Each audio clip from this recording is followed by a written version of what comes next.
Hey everyone, how is it going? If you're new to my channel, my name is Eri or Erica. Started to plant about 5 years ago, like pretty rapidly, planted all over the garden. We have a regular size, about 1/3 of an acre property, and I pretty much planted all the garden full with plants. And so recently I get a good question, and it's from M2. It says, I was wondering, because all your stuff is pretty close, do you ever worry about when your trees get taller and your things not getting enough light and causing diseases on your trees? I planted 28 fruit trees after taking out invasive trees in our yard. I also planted some berry trees. I'm interested in planting some more, but I'm wondering if it will be too much. I planted mine away from the house, in the front and back. I noticed yours takes the whole backyard because of our old trees' roots going under the house, is why we chose not to plant anything too close to the house. Maybe you could do a video on why you choose to do it this way. So the first question was, do you ever worry about when your trees get taller and your things not getting enough light and causing diseases on your trees? Yes, so I already started to run into issue with black sooty mold. Some of the plants actually very prone to that black sooty mold. For example, some variety of mangoes are more prone to that, like from my experience, lemon zest and some of other grafted mango trees, they are more prone to that disease. Or definitely number one, I would say white sapote, very prone to black sooty mold. What I did and what really worked for me, I used hydrogen peroxide. I use also horticultural soap.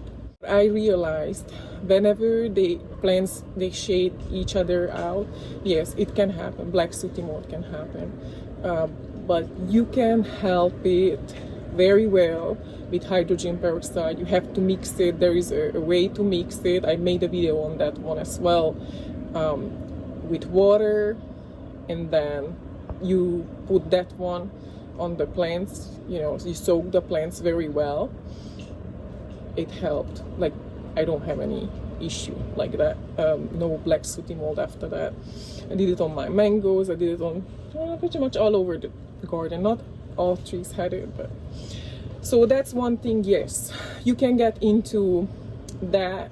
You're gonna get more, like the trees are so close, it's easier for anything to spread. That's true. But I feel like the positive outweighs that, because they help each other a lot. Like, they are close to each other. At summer, the harsh sun, because we get really strong sun here, it helps them, you know, not to burn up. Because I remember when I first started to plant, things or just died. It was just like planting papaya plant, and it's just, there was nothing around it, so it burned up. To answer your question, I see your concern. I had to deal with it. My solution was hydrogen peroxide, mix it with water and spray it on the plants. I did it maybe twice or 3 times in a couple of weeks. It depends if there is a lot of rain after that, then maybe you have to reapply, but that helped. That was like amazing. Like I said, I also used horticultural soap and neem oil. For me, I think it was a compound effect, but I'm thinking the hydrogen peroxide was the most useful with black sooty mold, when it comes to black sooty mold. Okay, so let's see the next question. She says, I planted 28 fruit trees after taking out invasive trees in our yard. I also planted some berry trees. I'm interested in planting some more, but I'm wondering if it will be too much. I planted mine away from the house in the front and back. I noticed yours takes the whole backyard. Okay, so I made sure, it may looks very close to the house, and I will show you in a bit, but it's about 10 feet away from the house, every tree. Like, that's the minimum, because I don't want that issue, what you're talking about. I don't want the roots to get into the foundation and just make, yeah, that's a nightmare. And so same with the upfront. I didn't plant that much because we have a drain field, and you don't want to mess with that either. It's really not worth to plant on the drain. I see people like sometimes with the big trees in the middle, and I'm like, oh my goodness, do you guys know how blessed you are that you didn't have any problem yet? Because it can be like, you know, and the cost to fix that, it's, I don't know, like 12 grand and up. So it's like, it's not a cheap fixing, and you still have to remove the trees. So I would not mess with in front, like to plant anything on the drain field at all. Anything that it's like a tree that it goes deeper and it can mess up your drain field. So that's why I'm not planting up front. And I'm planting on the other sides. I'm planting on the sides. I planted a lot of cocoa plums, coconuts. I planted mango on the side that there is free from anything sour sap. I do that, but not directly on the drain. I would not suggest to anyone. It just doesn't work. It can give you too much of a headache later. So the same thing goes with, it may looks like very close to the house, but I gave a good amount of space. Plus, the only tree I can think of that may still, I can run into issue if I don't start to trim it more so, is an avocado, but that's like 15-20 feet away probably from the house, but still they can grow pretty huge. So I have to think of that. I have to make sure I trim it, just keep it a little more dwarf. It's not gonna be dwarf, but so I don't want it to grow up very, very big, because for several reasons. One of the reasons what you are actually saying. So that's one thing. I wouldn't suggest to anyone to plant it right next to the house. Give some space. We have a walkway also around the house. So and the trees what I planted, anonas, they're not, I don't think they're gonna do a lot, like, because they have a good space between the house, I believe. And the other things I want to elaborate more on why I planted so many plants. Well, when I got into this plant world, I quickly became very addicted to, oh my goodness, I want to try, if I tried something or if I heard about something, I was like, oh yeah, definitely I want to plant that. Or I tried lemon zest mango or whatever mango I tried, I was like, oh, I really want to plant that as well. So I get a little like, I'm like, oh, I want that, I want that, I want that. And what happened, I also compost a lot. Many times they come up, so I have a lot of seedlings. I started to count the plants. I still have to finish it. I was up to nearly 300 last time. Wasn't all the way 300, but nearly 300. Last time I counted the plants in the garden, up front and in the garden. So you can imagine that is a lot of plants in a 1/3 acre property, and I understand that. But my plan, what it will be, it's gonna be selection, because some of the trees I planted, I wouldn't plant again. To give you an example, what doesn't do well for me in this area is the Thai giant jujube. It just doesn't do well. It always gets some disease. It does not produce well. It's not something I love the fruit. I mean, the fruit is pretty good, refreshing, crunchy, but it's just not doing well in my area, so I wouldn't do that. Maybe another variety of jujube, but not that one. There is a good couple of other trees that I have double, triple, maybe even 4 of them, so I will have to basically chop and drop some of it and selection. The best of the best stays. The best of the best that it's not too finicky, it's not too hard to grow, they will stay. The very good fruiting one, they will stay. So obviously I'm not gonna have 9 jackfruit trees probably, but I want to see which one doing better. Many of them from seeds, most of them are from seeds. I don't need nine jackfruit trees, but it will be nice to see which one will do better. Even sometimes the location makes a huge difference. Like for example, this side of the house, it's more sunny, more likely when it's winter time and it even goes down below freezing, they come back better, they don't get as hurt than the other side of the house, which is more shady location. So I have several varieties, several things planted all around the house, and some doing very well and some poorly. So the one that is not doing well and doesn't really want to do anything, then the best will be selected. What I do, I have a Rollini right next to it. I always plant a seed nearby, because what happens many times when the cold hits and hurricane, and we just had a hurricane, if I lose the big tree, the smaller ones always rise up. So right now I did lose some things, but there is a lot more light comes into the garden and the little ones can grow. So it's actually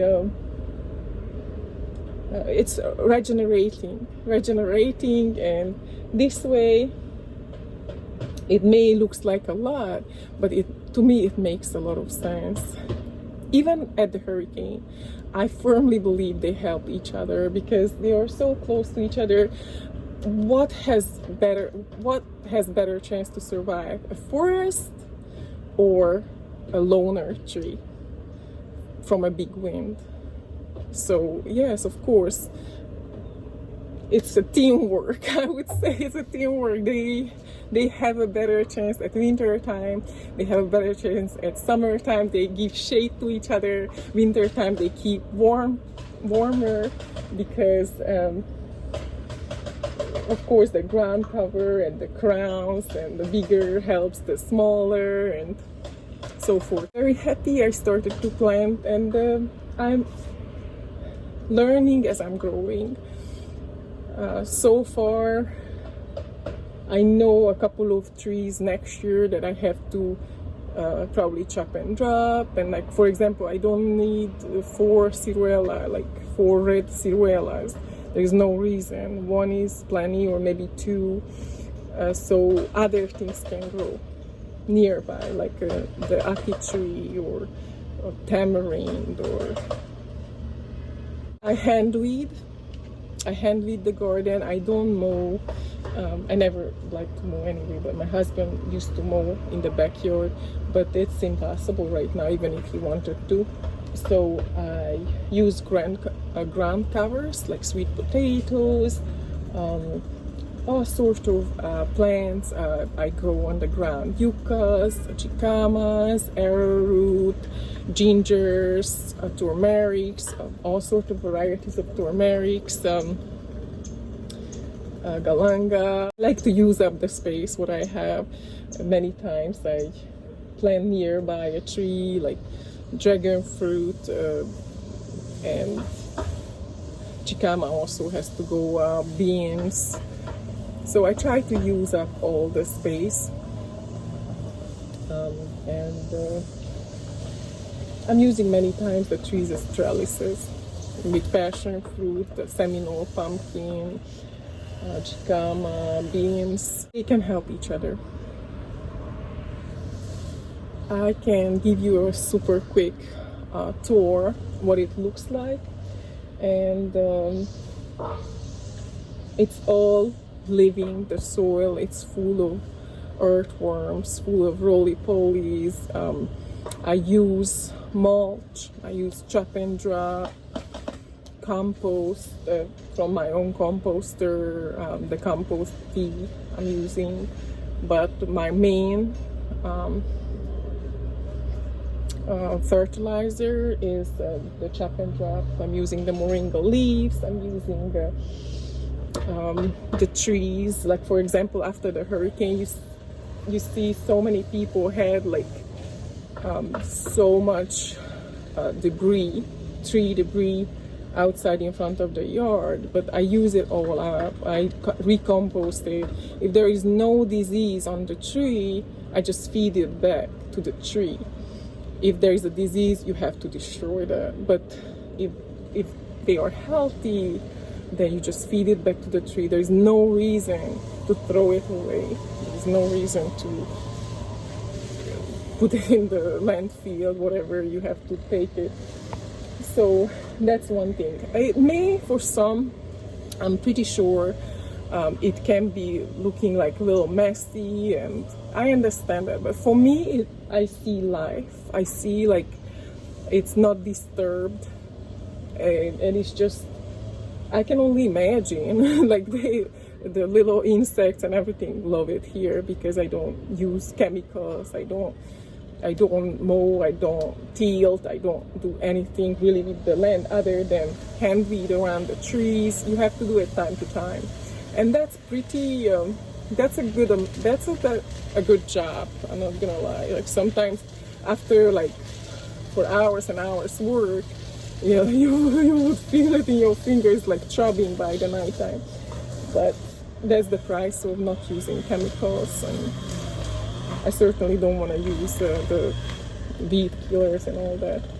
So you hear a lot of noise. There's somebody mowing, the other people, they're just fixing their roofs. You know, after the hurricane, there's a lot of blue tarp roofs, so now they're just fixing it. So that's what you're hearing.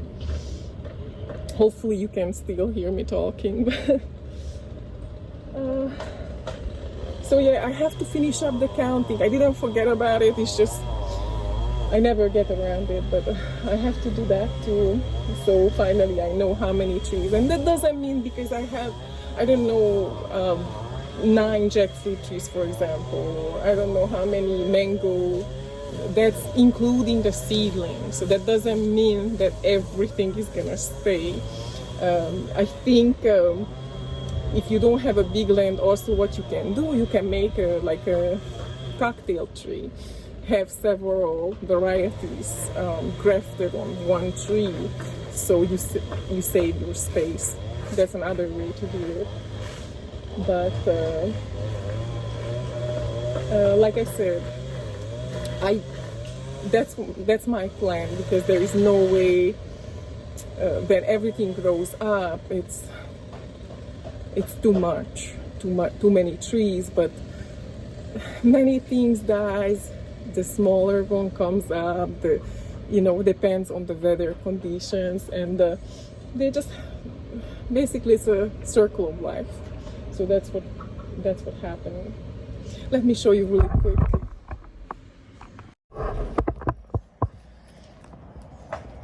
You see these cardboards. These are amazing for earthworms. So I don't throw them away. If it's not like colored, like use a lot of color, it's just natural cardboards. This is perfect. It breaks down really quickly. So you can see here, for example, the banana, and you see that the vine growing up on the banana, that's purple yam. And so in this case, the banana serving as a trellis for the purple yam. And you see the little mango tree, an orange sherbet mango tree in the middle, that is got a big banana leaf over it. And I leave it like that because at winter time, guess what?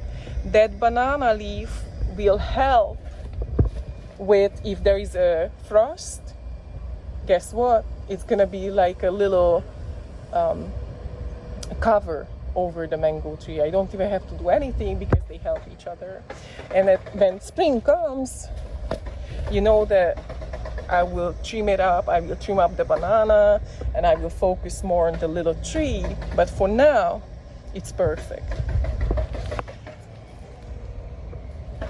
You can see the sweet potatoes, they're flowering. The bees absolutely love these flowers. And it's pretty much covering the ground. There is some weeds as well, of course. There's always weeds.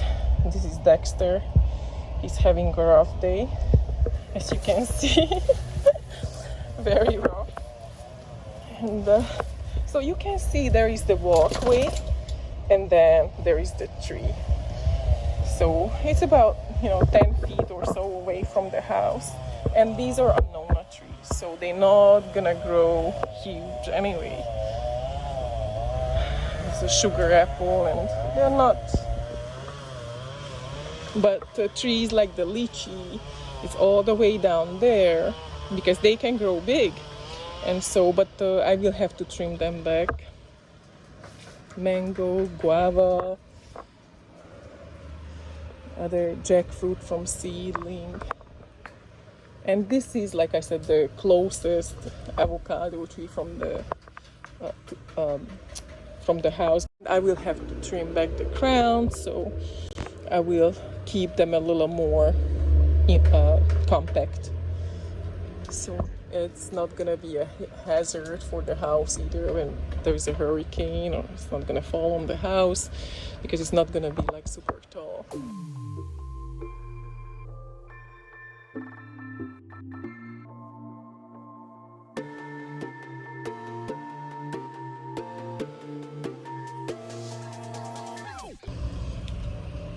It's perfect example here.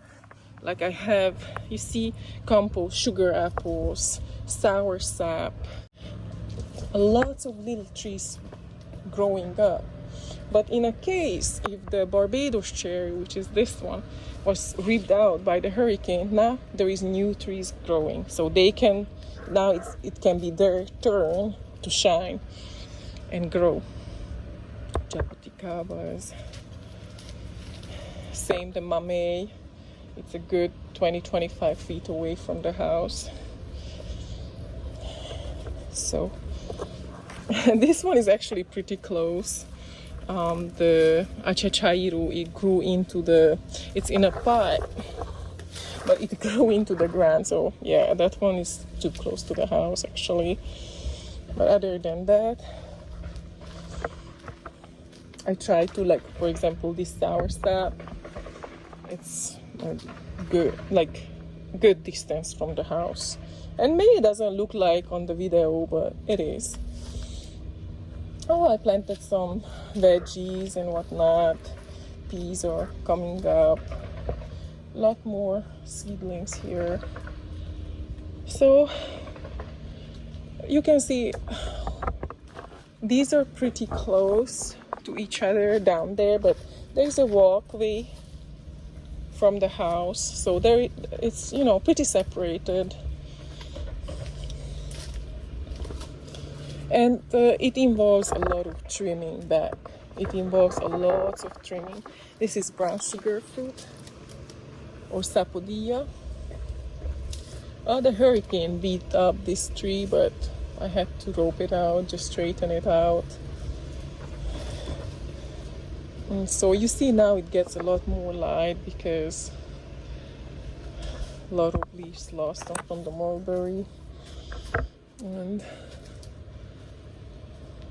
so I'm not afraid from the root system because they are further from the house and they are more compact.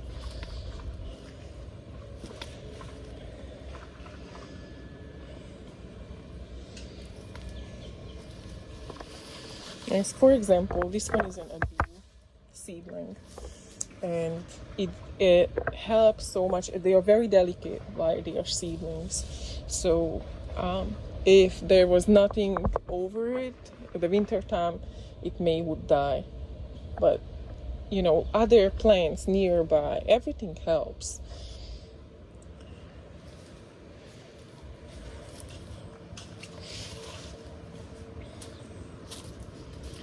Oh, look at the orchid opening up.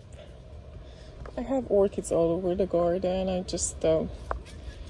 I didn't start with flowering plants. I started with useful plants, and I planted what I wanted and more.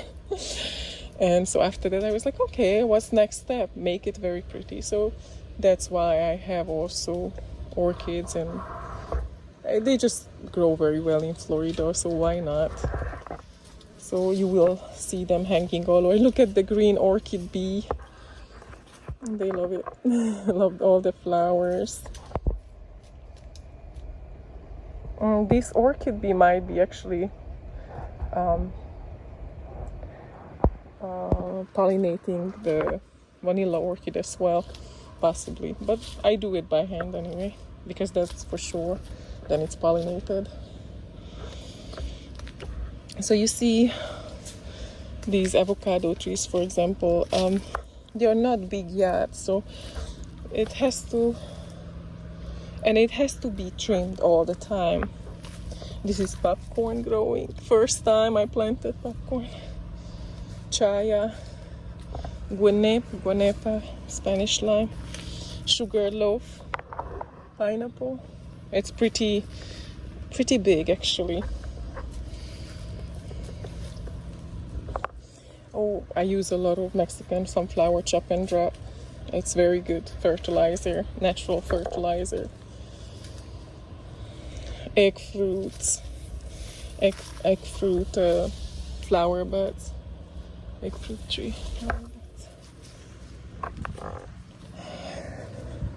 Oh, look at the custard apple. Oh yeah, San Pablo. I just saw it. I didn't see it. I just now see it. Sometimes they can hide very well. And you can see the sweet potato flowers. And lots of orchids all over the place. I love to grow them. It makes me very happy when I see them flowering, and they smell good too. I chose the orchids that they have a scent. They're like perfumes. And the loquat is flowering. Chinese plum loquat, very delicious fruit. Look at the little fruit sets already. Very good. Fruit flies find them, so I have to bag them before that happens. Some grand orchids. More orchids.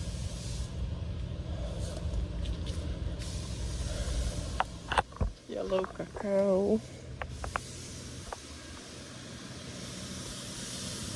Rollinia, looking very beat up. Very beat up. You can see how I use, for example, this ciruela as a trellis for the dragon fruit. I love it.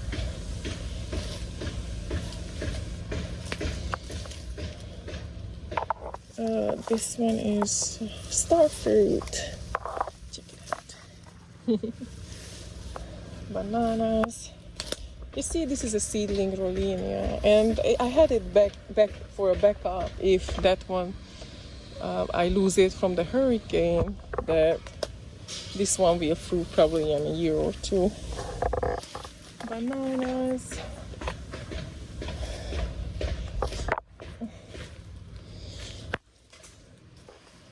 See, flowering, fruiting. Coconuts. I love coconut water. Coconut everything actually. I love. Oh, look at the bananas.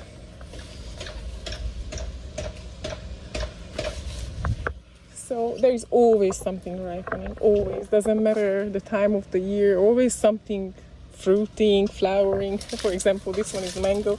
We are in December, mid-December, and look at the little mango setting. This is the Pickering mango. Flowers, little mango setting. This one, I think it will stick with it because it's pretty much covered by the upper branches. So even if there is a frost, probably will be fine because the upper limb will protect the flowers and the fruits. So that's my theory. Hopefully it will be like that. So, oh, look at that one. Look at how pretty this dendrobium. Oh, Barbados cherry. Look at how pretty. And they flower several times of the year, not just one time. I really love that. So that was the little bit of garden, just so you could see what happened.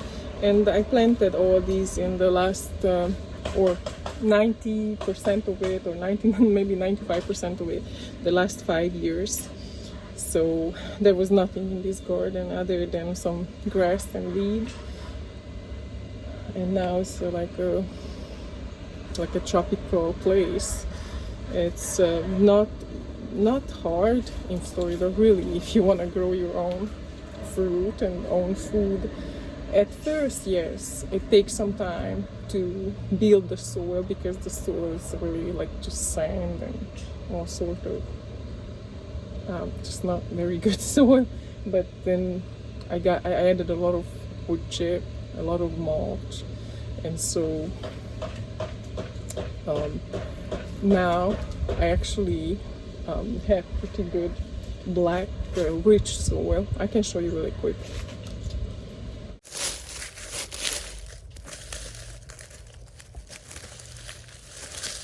You can see the mycorrhizae, that white.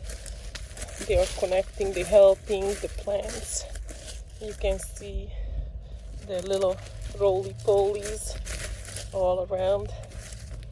I don't want to disturb them too much, but I just wanted to show you how the mulch breaking down, and you can see the black rich soil. And that's what the plants love.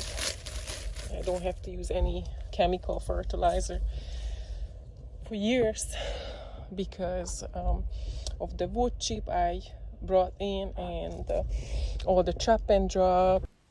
The soil it's keep building up, and there is more and more soil breaking down, more chips, more wood chips, more branches breaking down and returning to the plants, just feeding the plants. But I hope this answered your questions, M2, and I appreciate the question was really great. And I'm sure many of you who saw my garden thought like, oh my God, there's a lot of fruit trees and a lot of plants. But I hope this clarified a couple of things, that what is my plan and how I am dealing with forest. It is a food forest. Hey, as always, thanks so much for watching. See you guys later. I really want to finish up the counting how many edible fruit trees and edible plant I planted in the backyard. I really want to just, finish. I started it like maybe a year ago and I never get to the end of it, so it would be nice to do that. Like, subscribe if you like the video and you want to see more plant related videos. I pretty much share my experience as I'm growing, and I love to grow them, and they are my extended family. So yeah, see you guys later. Have a good one.